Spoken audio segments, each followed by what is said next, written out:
Good afternoon. It's Saturday, September the 6th.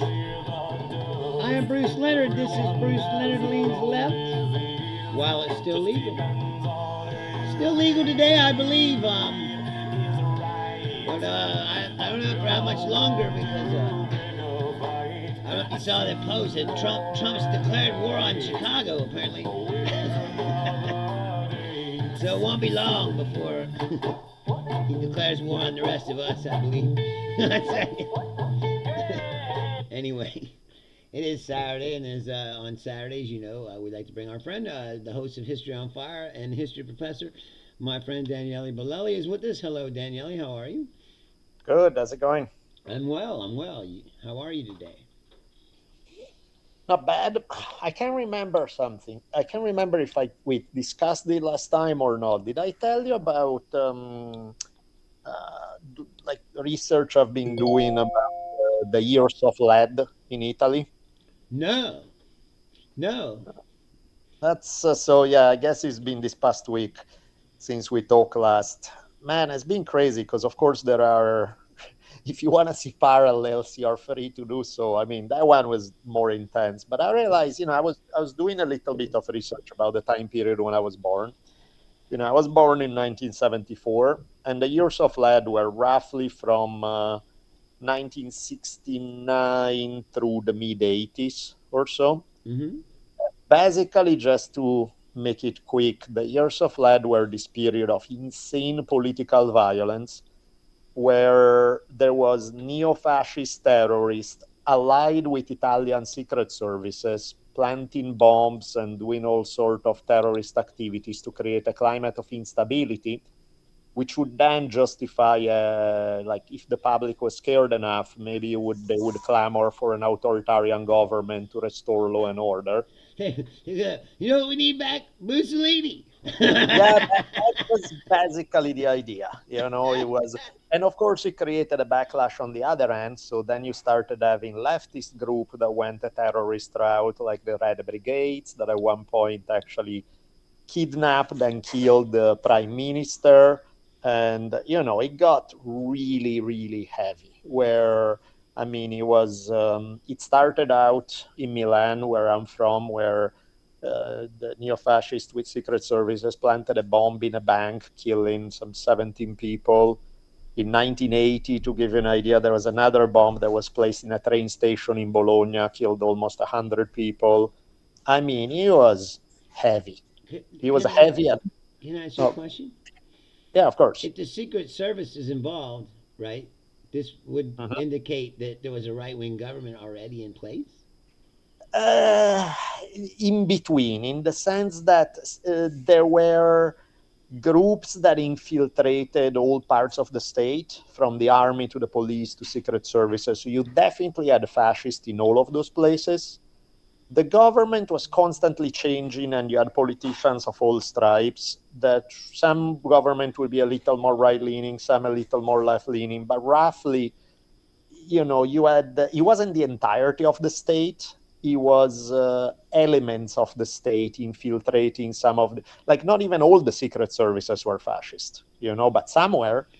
And so you get these complicated, messy pictures of this kind of shit going down. Oh, wow. So Yeah. so so even though the Secret Service was involved, it's not necessarily government ordered or authorized. Again, probably not. So you would have maybe some politicians who are behind it and are tied to it, and others who would be against it. And so it was, yeah, a mess. One of the guys, there's this guy Licio Gelli, who is one of the main mastermind behind the whole thing. Mm-hmm. He's the talk about a demonic being. He's a guy who was running this.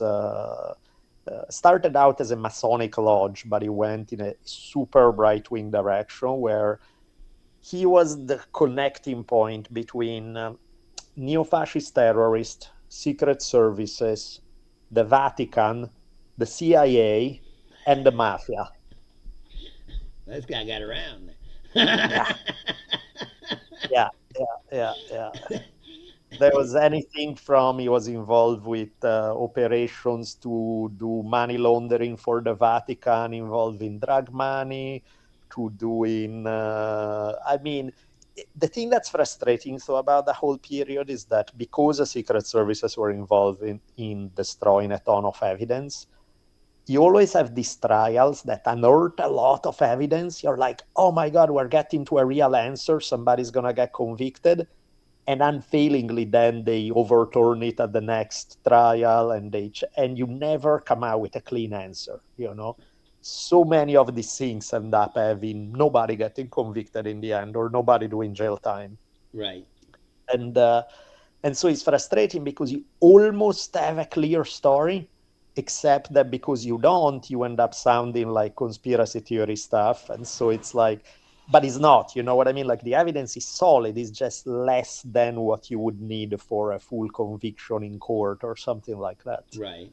So it's, Plus, I'm sure man, you have the same problem that you have here, where like some judges agree with these guys, so exactly, they exactly. they So find it's, some yeah. technicality or legal reason to dismiss the case, or Yeah, or that whatever. guy I told you, Jelly, was recognized as the mastermind behind the Bologna bombing that killed almost 100 people.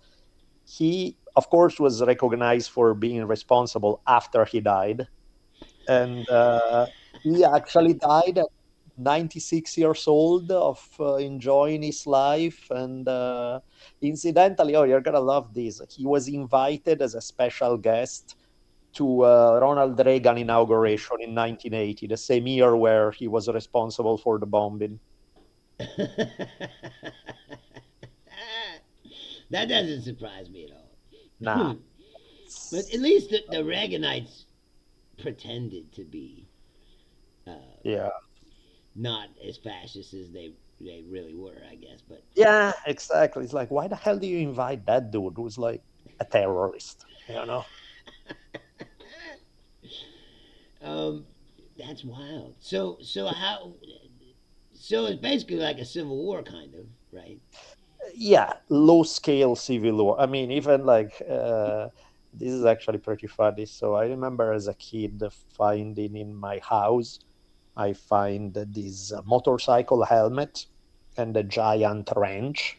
And I'm like, okay. And I was like, and with the innocence of a little child, I was like, hey, why do you guys have a motorcycle helmet as a wrench? Because you don't have a motorcycle.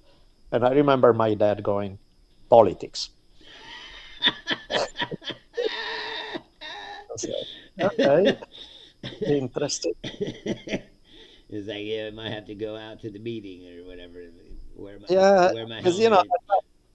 that's how it was. You know, you would go to demonstrations, they were unfeelingly violent. There was always like either the police charges and try to crack your skull or fights with neo fascists or things like that. So, you know, political violence was pretty common, you know, very, I mean, there was even, you know, fascists would look for people who are maybe politically active to wait for them under their house to beat them up, or vice versa. Or you would have leftist group look for fascists and wait for them to come down the stairs and beat them up. And you know, it was, yeah, it was a heavy, heavy political climate. So how was it resolved?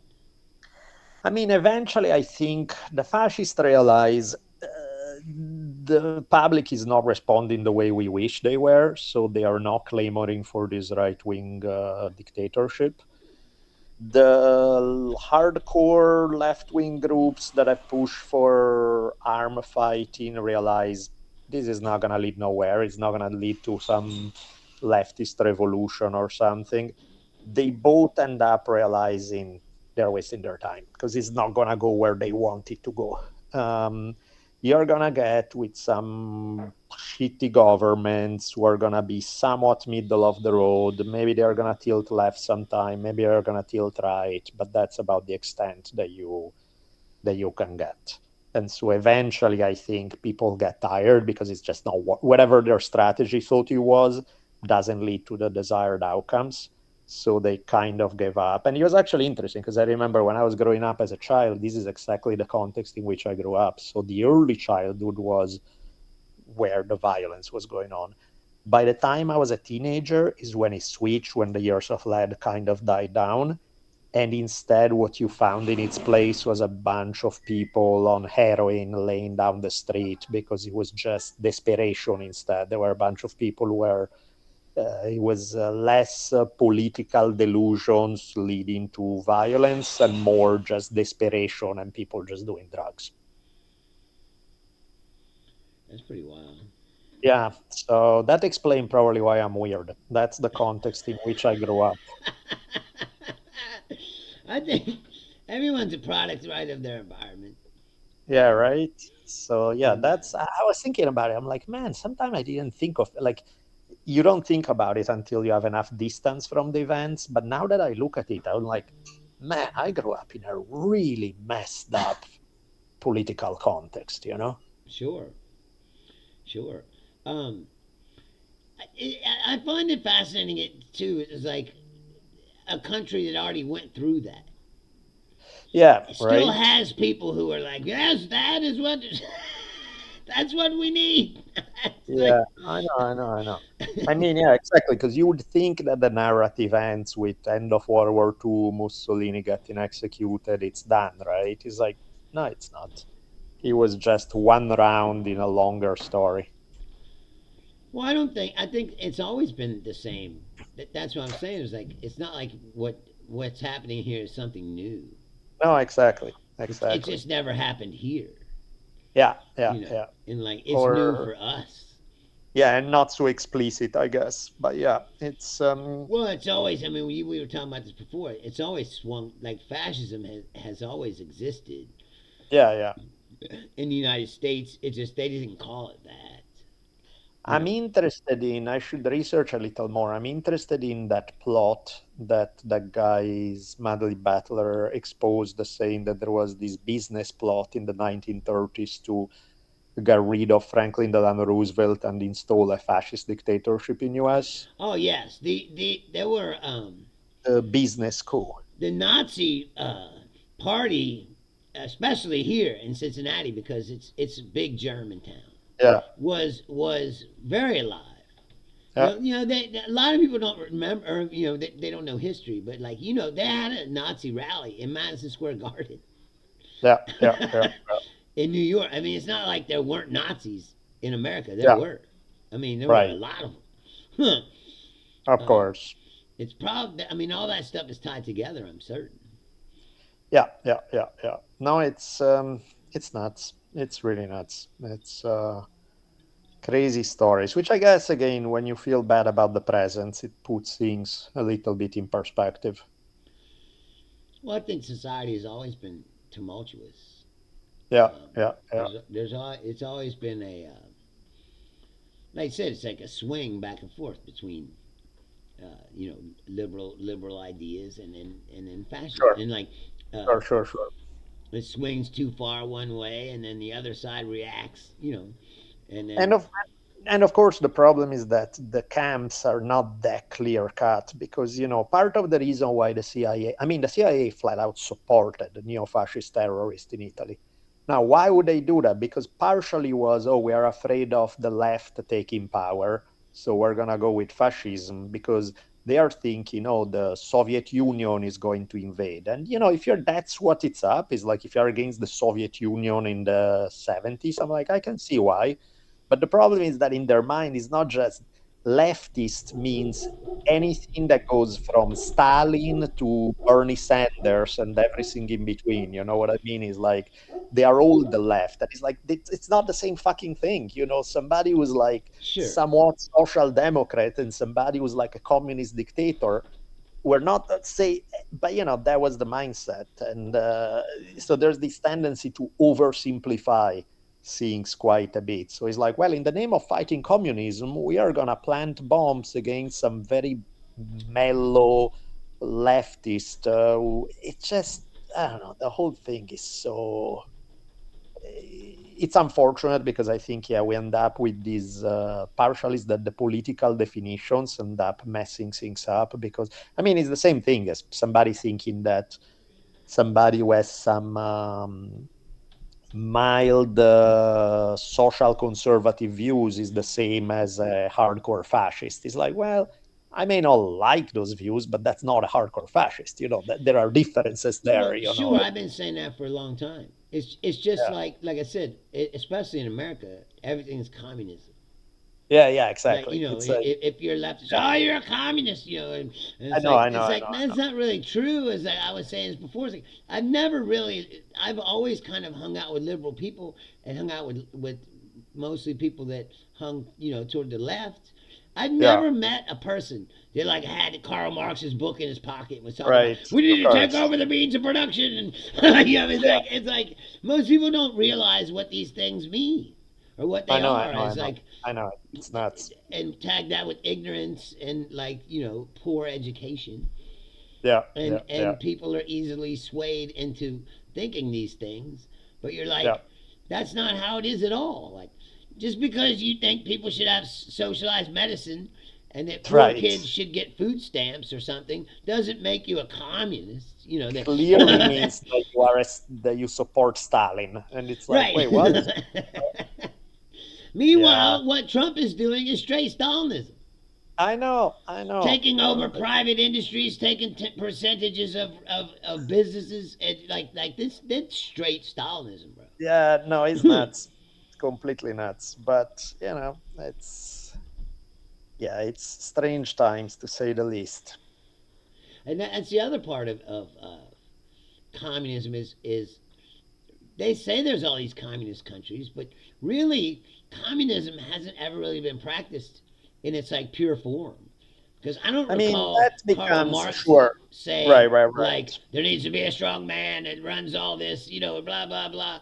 It's like no, it's a system that And it yeah, always turns no, into a completely. And I dictatorship of think some sort.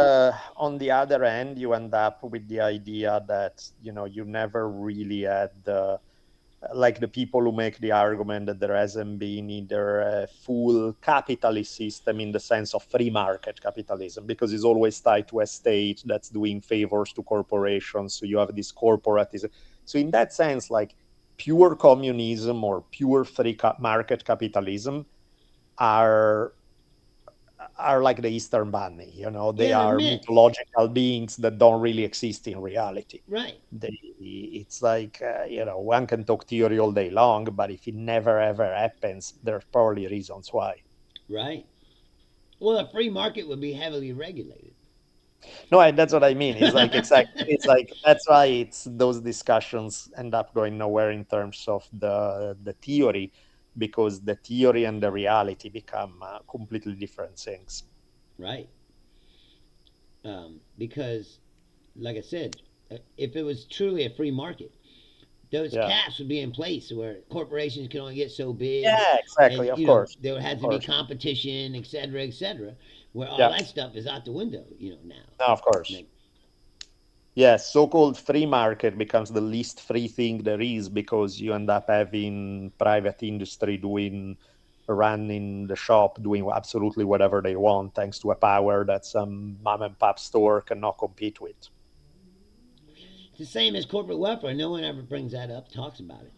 Like Oh yeah, all exactly. these It's like industries are heavily subsidized with government money, absolutely, absolutely. and That's why it's like, and it's like yeah, most of Musk's money comes from government contracts. yeah, 100%. So I have to, on this political thing, I need to actually go pick up my daughter though from school because she's doing something on this Saturday. But I'm glad we got to touch base and throw this Italian conspiracy twist on it all. yes, And no I'm doubt. gonna do an episode of it because I was starting to research. I was digging up the evidence. I'm like, Jesus, this story is atrocious.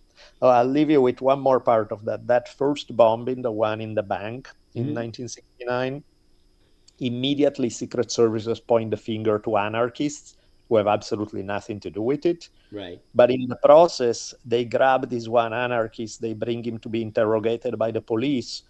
And while they are interrogating him, oh, look at that, he fell out of a window at one point and just died. And, Was Vladimir Putin there?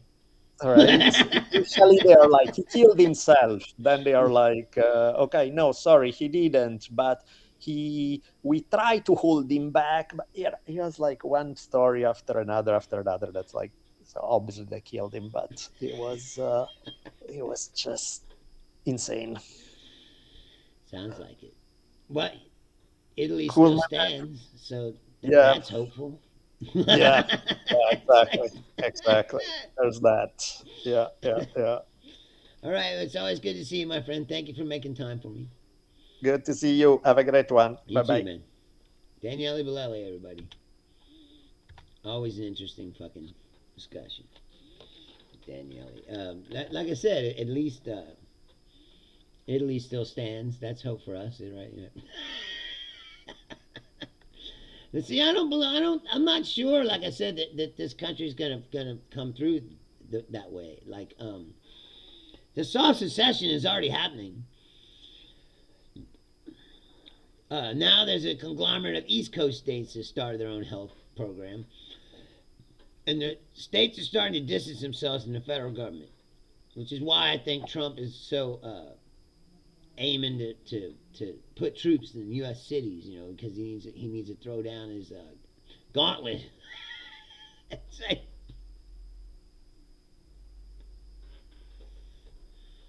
I don't know if you saw this, but Trump posted a picture of himself as the Robert Duvall character in Apocalypse Now. It says, Chicago lips now. And then he's like, Chicago's about to find out why we call it the War Department. And you're like, what the fuck is he talking? He's unhinged. He's out of his mind. And no one will do anything about it. Everybody keeps acting like this is totally normal. It's like, it's like when your grandpa's too old to drive, but nobody wants to take the keys away from him. Nobody wants to be the bad guy and say, "Hey, man, maybe you shouldn't be driving this car." You can't see or hear. Maybe it's time to stop driving, Grandpa. But nobody wants to say, "Oh, you say it." No, you say it. No, you say it. It's. I don't know if you saw this. Now the theory. Okay, first of all, Epstein files were a hoax. Then Mike Johnson says, "Well, I don't know if you know this, but Trump was an FBI informant. He was trying to bring down Jeffrey Epstein." Like, really? That's what we're going with now. Trump was an informant. He's trying to bring down Jeffrey Epstein. Even though he was best friends with him for 15 years, he never did provide enough solid information for him to bring him down. It's amazing how stupid they think people are. And I guess people are that stupid because they're buying into it. It's like, but if it's a hoax, then how is he an informant? Why is there this years-long investigation of a hoax? Why are there thousands of files hidden away in the Justice Department that they won't let you see? But it's all a hoax.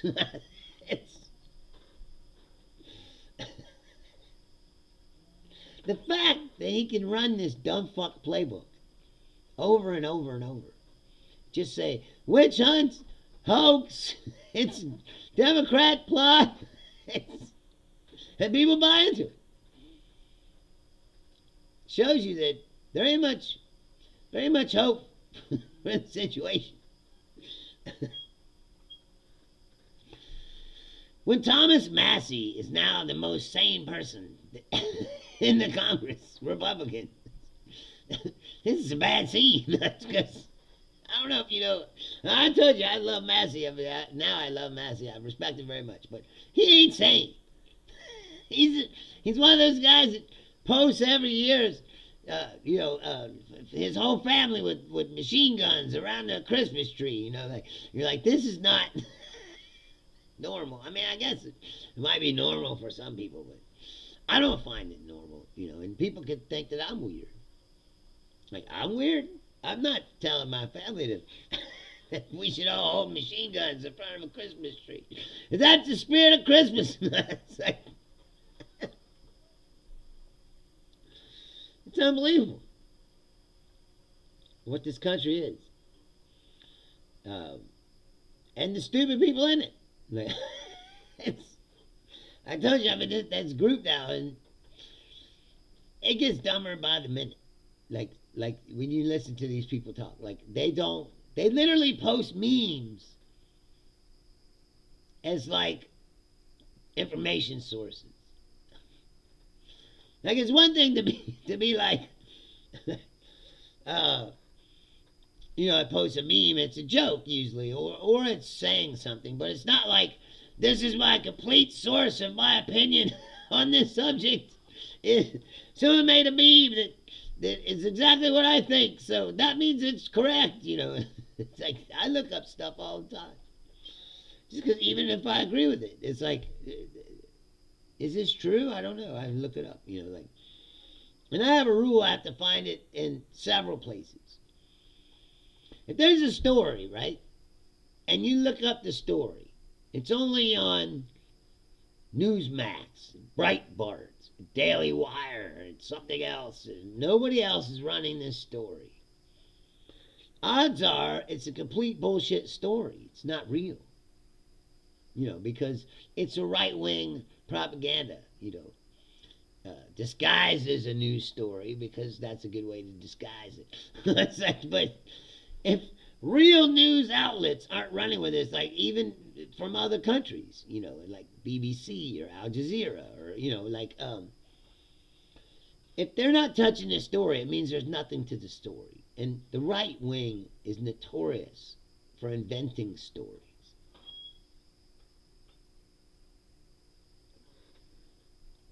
And for being outraged if you say the same things that they say. Like, remember when Hillary Clinton stumbled once?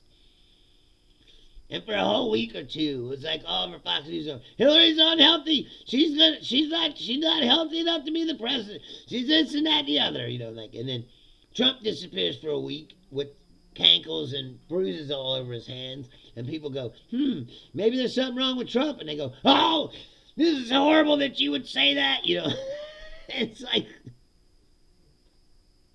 really? Really? Are you kidding me? Today, J.D. Vance, I don't know if you saw this, but J.D. Vance said that he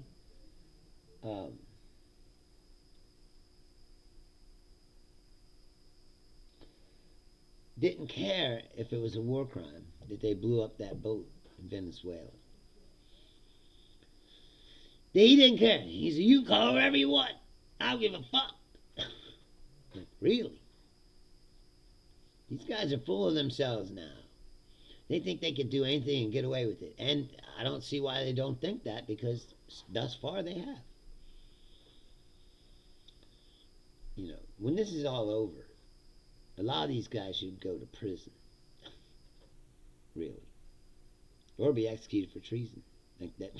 That's what, if there was real justice in the world, but we already know there isn't, right? This Epstein thing should show you. There is no justice in this world. It's a myth that they fed to you. I bought into it. I'm like, oh yeah, these institutions are going to save us from these people. Like, no, they're not. The only people going to save, the only thing holding the wall right now is the courts. And if the Supreme Court goes with Trump on every single issue, which they have yet to prove that they would, but they have most of the time. And if lower courts stop his unconstitutional acts, and they get to the Supreme Court and they just green light it, then there is no constitutional republic left. It's fascists who are controlling this government all the way up to the top. And it's our fault because we let them appoint those justices to the Supreme Court. We talked about this on the last episode, or the one before. I bring it up all the time. It's true. But most people in this country are poorly educated, They don't understand the system, how it works. They don't understand the checks and balance and all that shit. And the right wing again has politicized everything, and they have been doing that for years. Whenever a judge did something that conservatives didn't like, they called him an activist judge. Oh, we shouldn't have activist judges. And then what are they doing now? They're just appointing right wing activist judges all over the place who don't use the law to make decisions. They use political reasons to make decisions.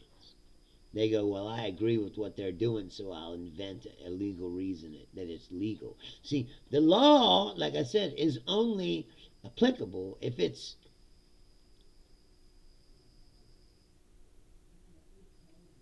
defended. A law is not a law if you're not going to enforce it. It's just words on a piece of paper. Same as the Constitution. The Constitution, for years and years, hundreds of years, a couple hundred years now, has been the words on a piece of paper that we all agreed that we would live by. Well, conservatives have decided that that no longer matters. Power is all that matters. And getting the power and using it. And the Constitution is just in the way of that.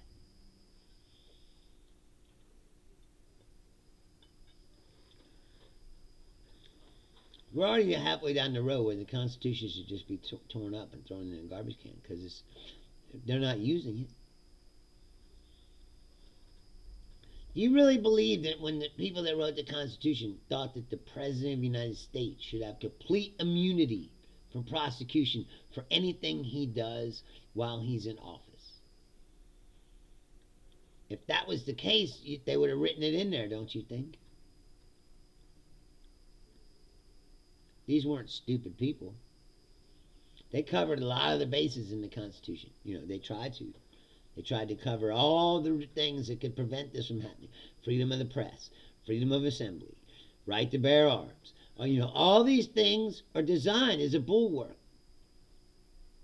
to prevent this kind of thing, authoritarianism. It just goes to show you that nothing can stop big money. If you got enough money, you can buy all the power. That's why Bernie was right when he said, we need to get the money out of politics. The money is the root of almost all these troubles.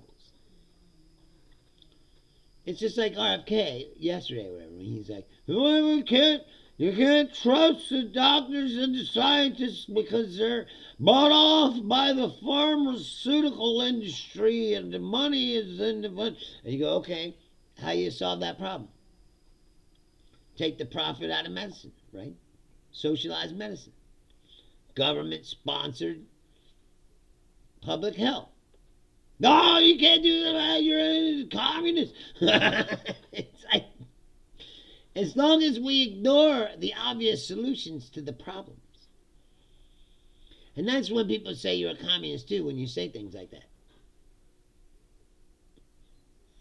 But the truth is, there are certain segments of society that should not be for profit.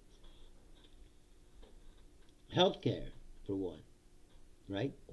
Education, for another. Education should be a right and a privilege to your citizens of your country. It shouldn't be something that's only available to people that can afford it. Because that's how you keep a hierarchy in place. Right? Prisons, jails should not be for profit. Ever. The destruction of the for-profit prison system has been one of my pet issues for a long, long time. It should not exist. There should not be stock traded on imprisoning people. And you go, well, why is that, Bruce? Well, yeah, I'll tell you why. Because when there's a profit motive, that means you got to answer to the shareholders. What does that mean? It means you got to lock people up, whether they did something or not. You gotta have numbers. You gotta have bodies in the tank. And say, look, we're doing something. We got bodies in the tank.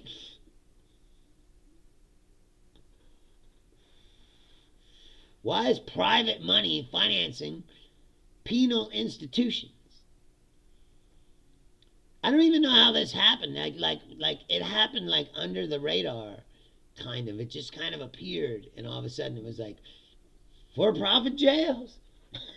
And you're like, I don't recall there ever being a congressional debate about this, or people asking questions about well, what happens when you privatize the prison industry and stock prices are dependent upon how many people you lock up in these jails, and why should anyone that's involved in the government who makes decisions about who should lock people up be able to buy these stocks and be invested in this business? Nobody has ever, as far as I know, to my knowledge, there's never been a congressional inquiry or a what do they call it, a tribunal about this industry and the morality of it, and should it exist, should it not? No, it's capitalism, which means we can capitalize on anything. And that's one of the, and again, you criticize capitalism, they go, well, you must be a communist. I don't believe that at all.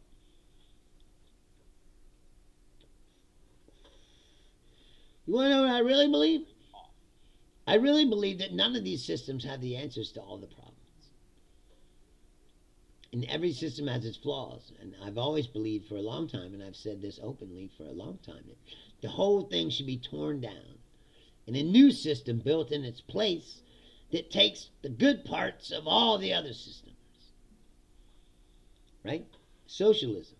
You get education, you get healthcare, right? You get take the profit motive, eliminate the private prison industry, put it back to a government-run institution, which it should have always been. You get rid of that stuff. All the rest of it, capitalism is fine. But that capitalism should be regulated, like we were talking about. It's not a free market if someone can just control the market. Once somebody has all the money,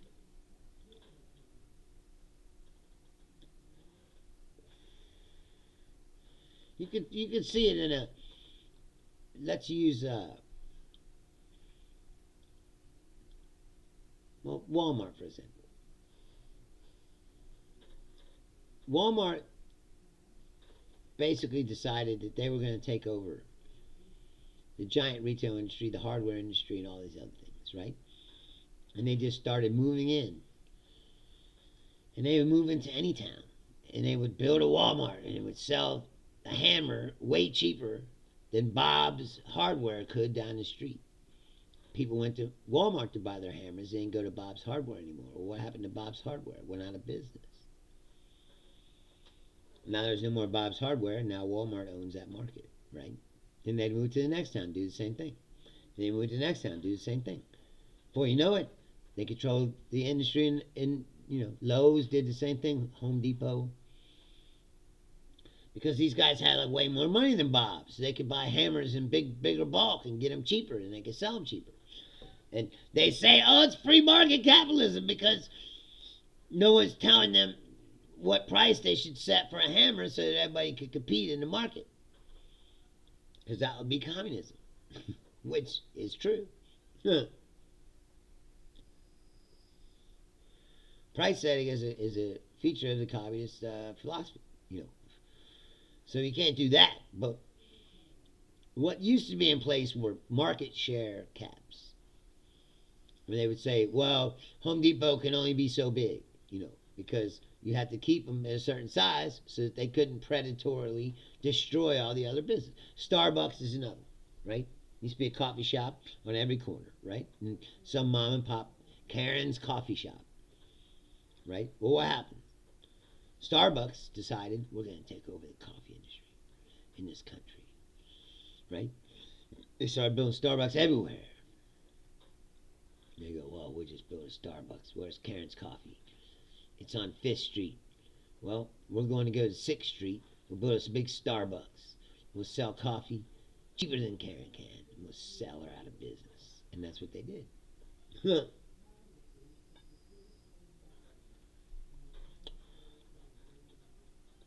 Millions of small businesses gone. That was the American dream, right? That you yourself could start a business and be your own boss and be in charge of your own destiny. That's the real American dream. It used to be achievable.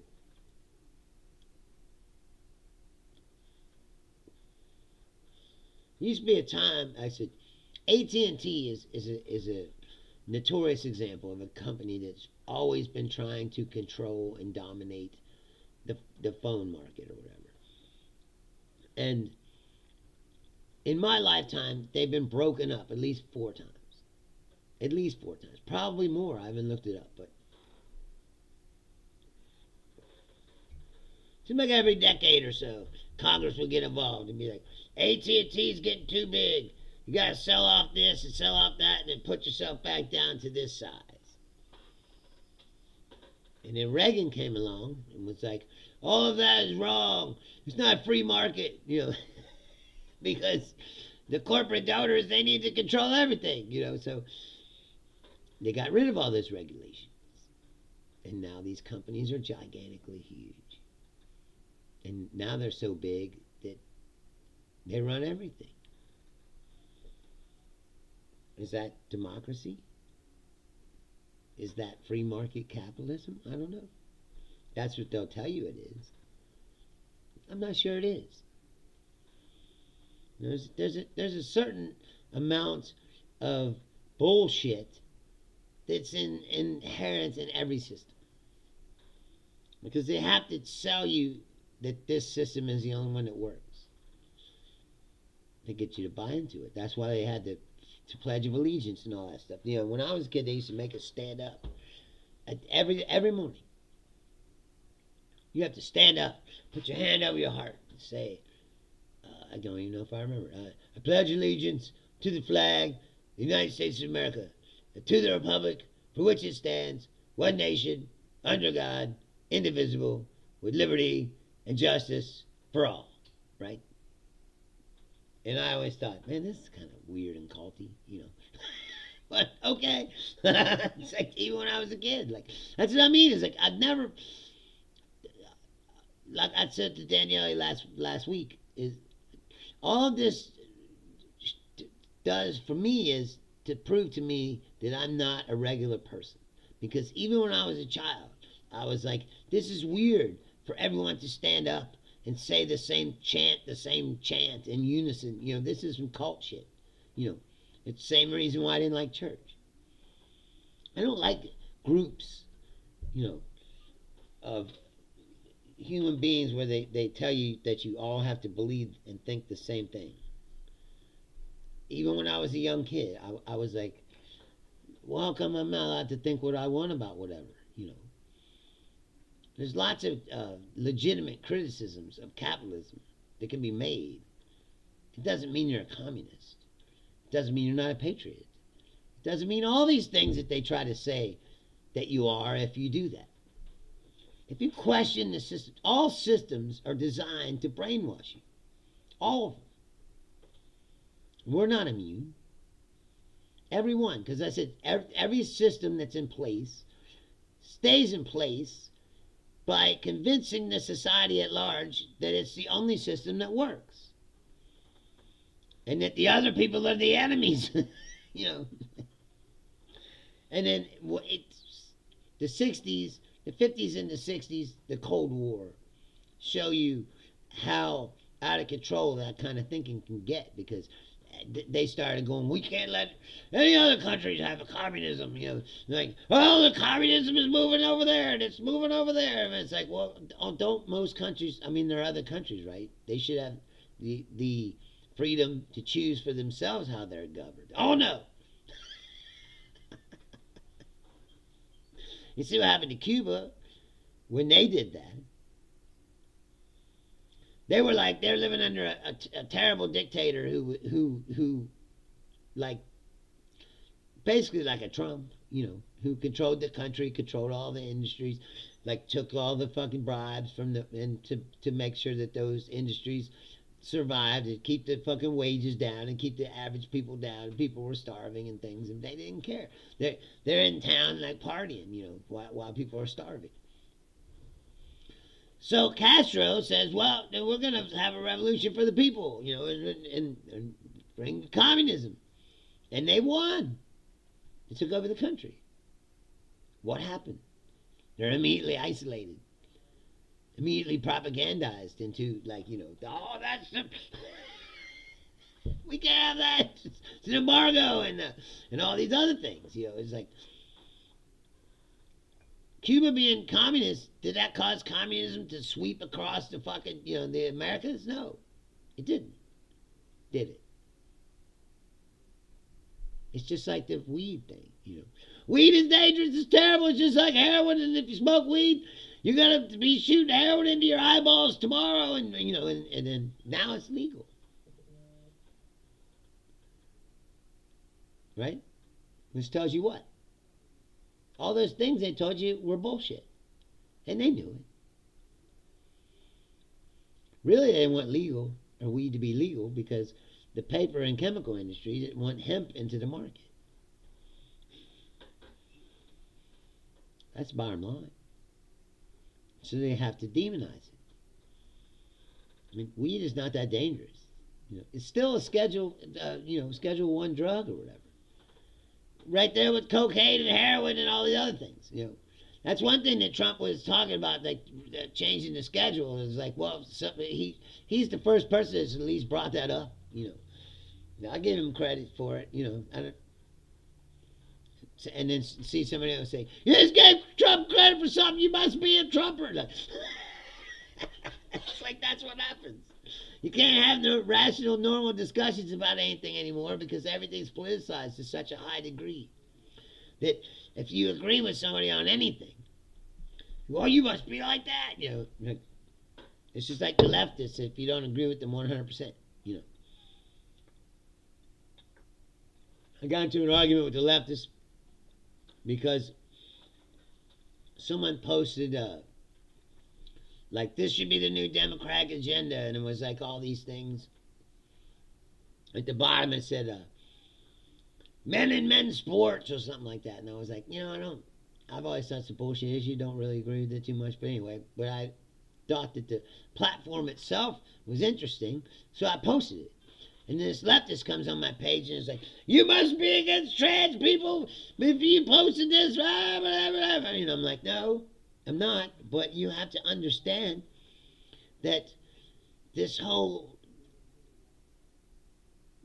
going to bat to die on a hill for 10 trans people to play in softball games or something has not been a winning issue for Democrats. It hasn't.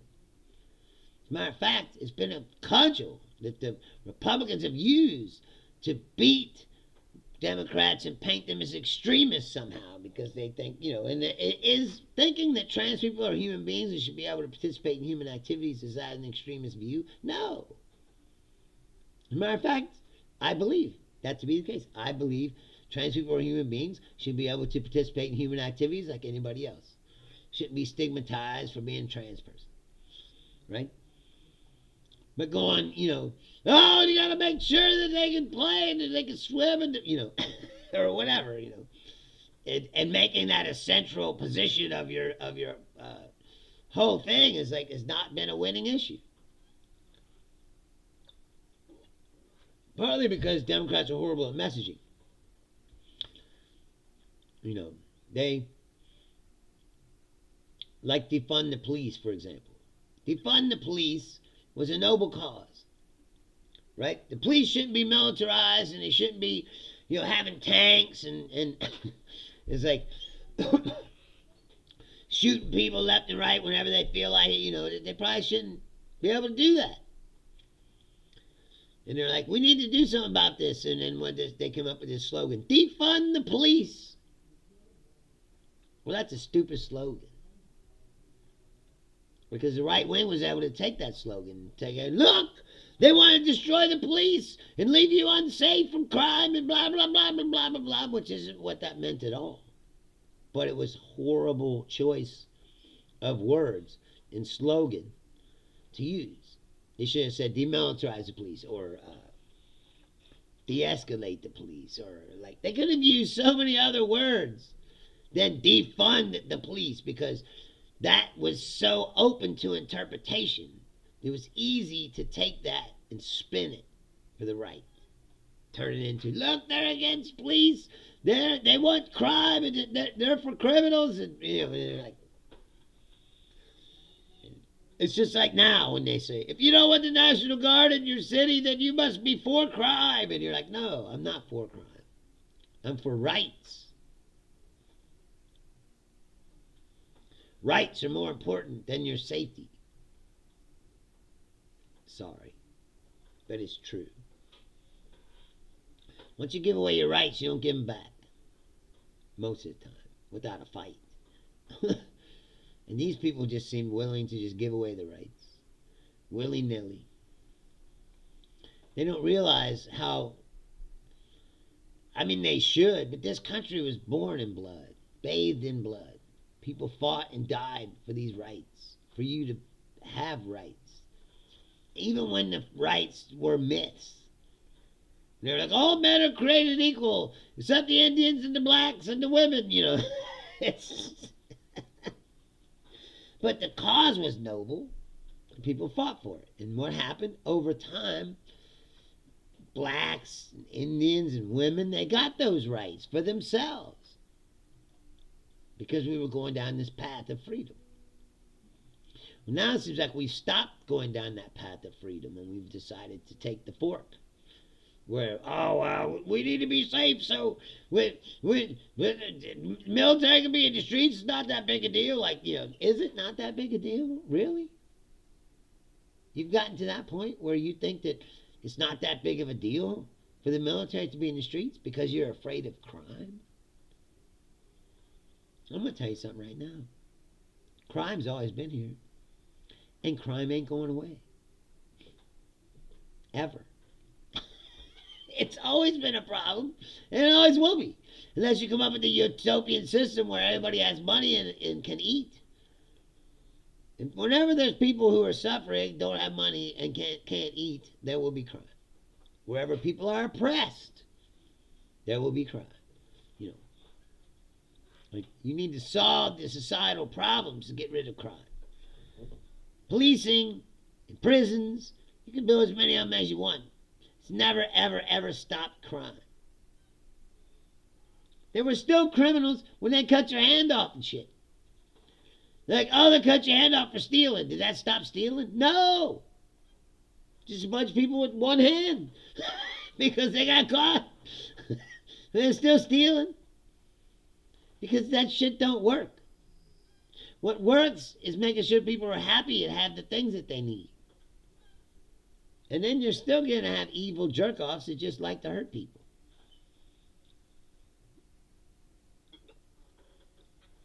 That's part of the human condition. You're never going to get rid of that, ever. It's a myth. Just like I said, most of these systems sell you a myth. I'm not sitting here saying this like to bash, capitalism or America or whatever. Like, capitalism as a system itself was probably the best system that's ever been invented as far as business goes. But it's like monopoly, where if it's not regulated, then 5 or 10 people can eventually control the whole thing. You try to regulate it, and they go, you must be a communist. It's like, no. It's like, you got to keep it fair. But see, rich people don't want it to be fair. You can't keep a hierarchy together if things are fair. And there's always been a hierarchy. In this country, a bunch of rich English dudes decide that they didn't want to pay taxes. And so they came up with this idea of America as a free country. Free from tyranny and all that stuff, right? All men are created equal, I say, except the slaves and the women and the Indians. It's like, it's always been a ridiculous amount of bullshit involved in it. But the idea of itself, of people being free to make their own decisions and be in charge of their own destiny, is the American dream that they came up with.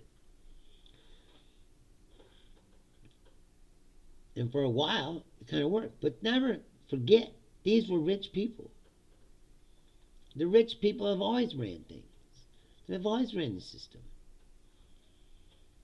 And by virtue of where you were born, and let's say this, if you're a poor person who worked their way up to become rich, even then, a lot of times, you're not accepted by the born rich people because you're not one of them.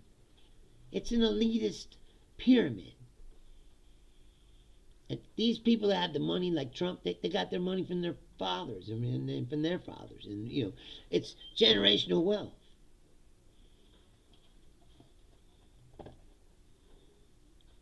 Those are the people who run stuff. That's why I said I don't think that, like, even people that they hold up and they say, oh, look at Jeff Bezos. He made it out of nowhere and he built Amazon in his garage. And why was he able to do that? Because his family was rich, had money. His dad gave him hundreds of thousands of dollars to start Amazon in the garage. It wasn't like, oh, he's just some guy that had an idea. Like, no, he's a rich guy. I don't know how rich Zuckerberg's family was, but he stole the Facebook idea from someone else. That's the other part of it. There's always fucking scheming and thieving going on. It's like, these people are not scrupulous people. You don't get to be a billionaire by being scrupulous. There's not very many of them. And Warren Buffett's probably the closest thing to a guy who pretty much didn't have a lot of stuff, figured out how to trade stocks, and made his money that way. And even then, you don't see Warren Buffett being invited to, Mar-a-Lago or wherever these fucking rich fucks hang out. And that's the other part of it. That Trump is an instrument of that whole system. And yet somehow, regular jerk-off people think that because he puts on a trucker hat that he's one of them and he cares about them somehow. It's the most craziest thing I've ever seen. But it's the truth. It's like, dude, he's got a private jet, he's got an Armani suit, he puts a trucker hat on. Look at that, he's one of us, It's like he's not one of you. He laughs at you. He thinks you're a fucking joke. And he would be right, because you bought into it, hook, line, and sinker.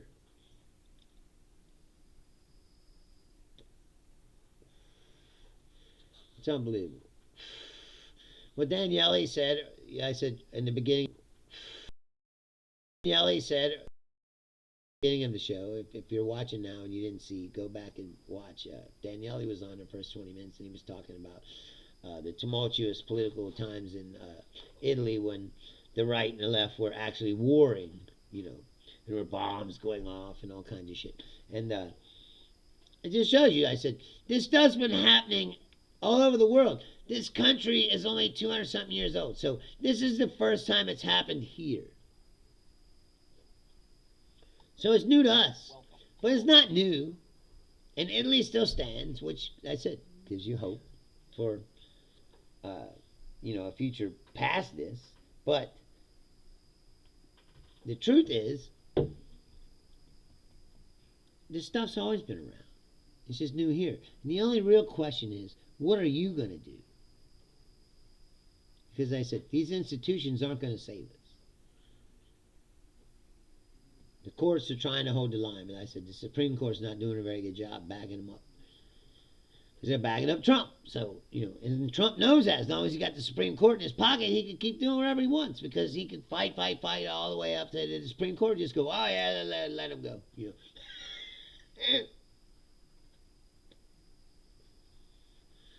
The Congress has already shut itself down.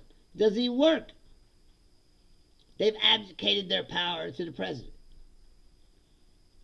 So there is no longer a separation of powers like it was in the Constitution. That's why I said, like, we're all the way down the line of, the Constitution is wadded up.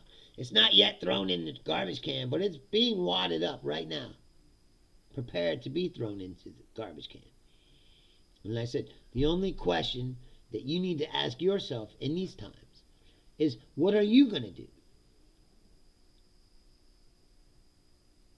Somebody commented, like you might have seen a few episodes back, but someone commented on my thing, like, oh, look at the small man doing small things. And you're like, maybe I am doing small things. Maybe I am a small man, but I'm doing something. And the real question is, what are you doing? And I asked him, I go, well, the real question is, what are you doing? Like, that might be true, what you said about me, but at least I'm trying to do something. What are you doing? I could just easily sit upstairs and play my Xbox and, and do whatever I'm doing and not give a shit. Like I said, I'm going to go volunteer for Thomas Massey's campaign. I never thought I would say that my entire life, but I'm going to, because somebody needs to do something. And all change comes from regular people.